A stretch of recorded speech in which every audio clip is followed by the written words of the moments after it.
Bapak Ibu pendengar renungan ceria GKSVS, selamat pagi, Shalom Alaikum. Pagi ini Kamis 29 Oktober 2020. Untuk mendasari renungan ceria, kita akan mengambil dari bahan Lukas 13 ayat 22 sampai 30. Yang selengkapnya akan saya baca demikian. Judulnya adalah Siapa yang Diselamatkan. Kemudian Yesus berjalan keliling dari kota ke kota dan dari desa ke desa sambil mengajar dan meneruskan perjalanannya ke Yerusalem. Dan ada seorang yang berkata kepadanya, "Tuhan, sedikit sajakah orang yang diselamatkan?" Jawab Yesus kepada orang-orang di situ, "Berjuanglah untuk masuk melalui pintu yang sesak itu. Sebab aku berkata kepadamu, banyak orang akan berusaha untuk masuk, tetapi tidak akan dapat. Jika tuan rumah telah bangkit dan telah menutup pintu, kamu akan berdiri di luar dan mengetok-ngetok pintu sambil berkata, 'Tuan, bukakanlah kami pintu.' Dan ia akan menjawab dan berkata kepadamu, 'Aku tidak tahu dari mana kamu datang.' Maka kamu akan berkata, 'Kami telah makan dan minum di hadapanmu dan engkau telah mengajar di jalan-jalan kota kami.' Tetapi ia akan berkata kepadamu, 'Aku tidak tahu dari mana kamu datang. Enyahlah dari hadapanku, hai kamu sekalian yang melakukan kejahatan.' Di sanalah akan terdapat ratap dan kertak gigi, apabila kamu akan melihat Abraham dan Ishak dan Yakub dan semua nabi di dalam kerajaan Allah. Tetapi kamu sendiri dicampakkan keluar. Dan orang akan datang dari timur dan barat dan dari utara dan selatan, dan mereka akan duduk makan di dalam kerajaan Allah. Dan sesungguhnya ada orang yang terakhir yang akan menjadi orang yang terdahulu, dan ada orang yang terdahulu yang akan menjadi orang yang terakhir." Demikianlah pembacaan kita.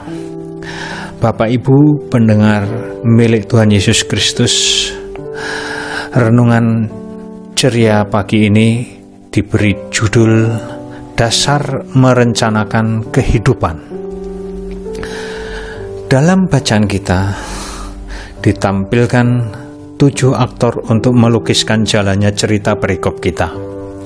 Aktor pertama adalah Yesus sendiri, aktor kedua seseorang, aktor ketiga banyak orang, aktor keempat tuan rumah, aktor kelima Abraham, Ishak dan Yakub dan semua nabi, aktor keenam orang dari timur, barat, utara dan selatan, dan aktor ketujuh orang terakhir. Mari kita telusuri perikop ini lebih jauh lagi. Pertama, ada seorang bertanya kepada Yesus, "Tuhan, sedikit sajakah orang yang diselamatkan?" Kita tidak tahu siapa orang yang bertanya ini, salah seorang murid Tuhan Yesus Kristus atau orang lain. Tidak jelas. Tetapi tentulah tidak penting siapa yang bertanya. Yang terpenting adalah apakah kita bertanya pada Tuhan Yesus, "Tuhan, sedikit sajakah orang yang diselamatkan?" Atau, "Tuhan, apakah aku bagian dari orang yang diselamatkan?"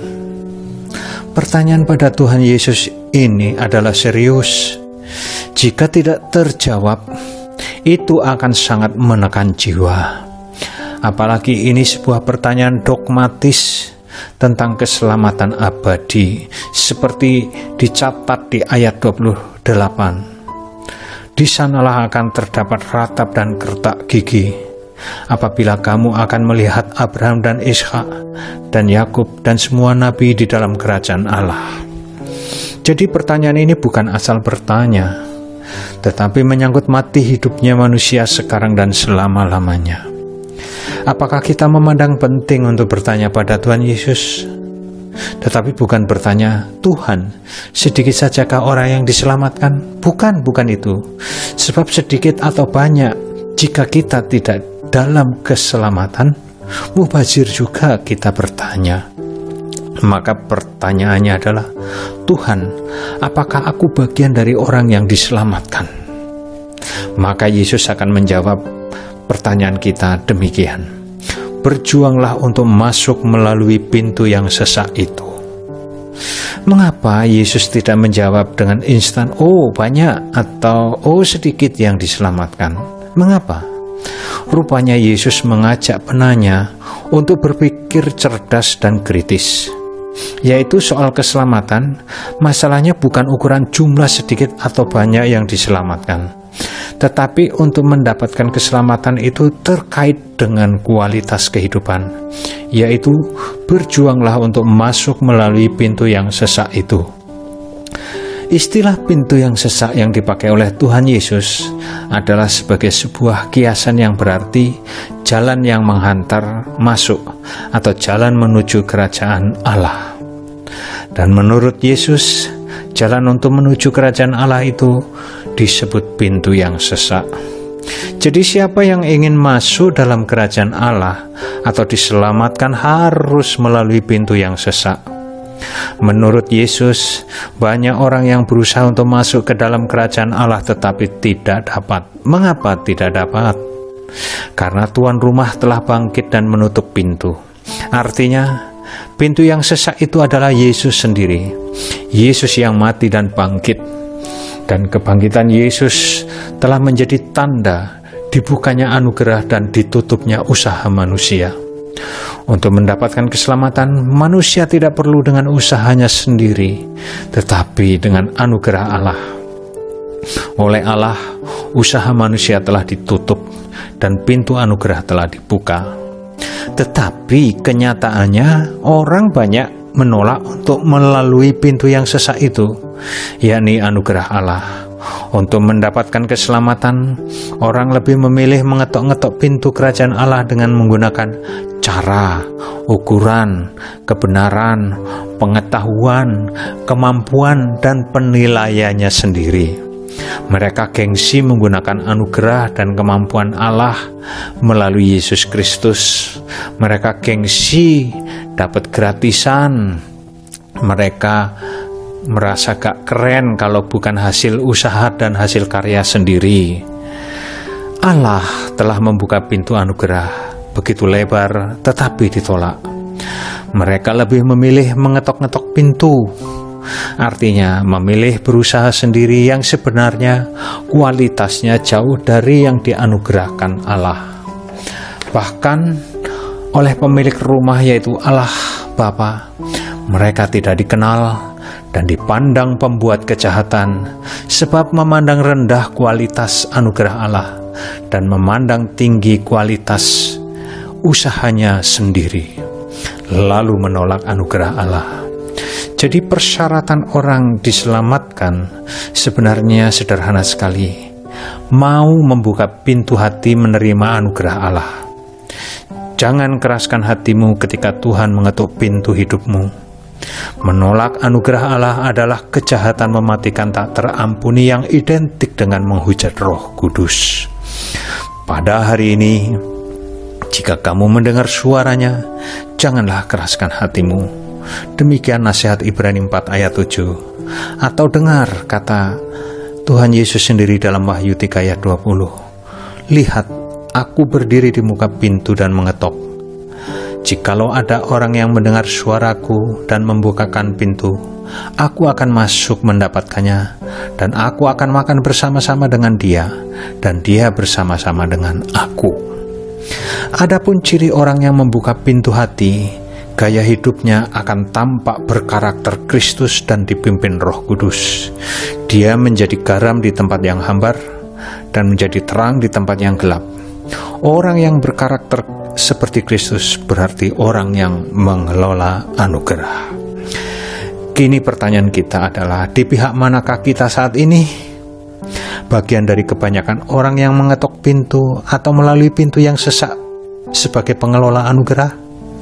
Saya akan mencoba membedakan mana yang mengetok pintu dan mana yang mengelola anugerah. Di GKSBS ada dua macam contoh pelayanan sakramen perjamuan kudus. Yang satu harus melalui proses sidi. Seseorang harus sidi dulu baru bisa ikut perjamuan. Ini bisa kita sebut pintu pertama. Sementara yang lain tidak perlu ada sidi. Begitu dibaptis langsung ikut perjamuan kudus, entah itu dewasa, remaja atau bayi.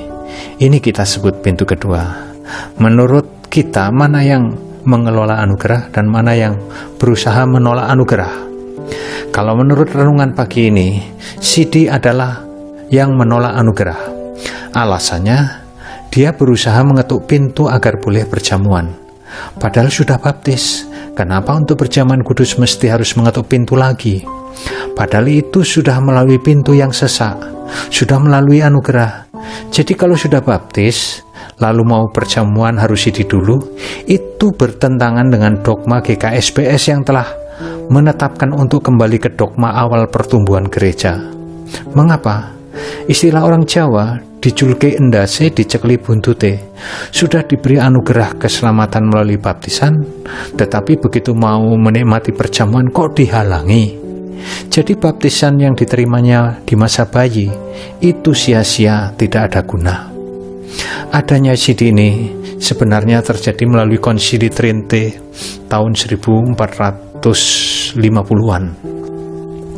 Jadi Konsili Trinte ini sebenarnya menghapus tradisi awal bahwa dulu begitu anak bayi dibaptis sudah langsung berjamuan. Nah itu rupanya dibatalkan oleh Konsili Trinte.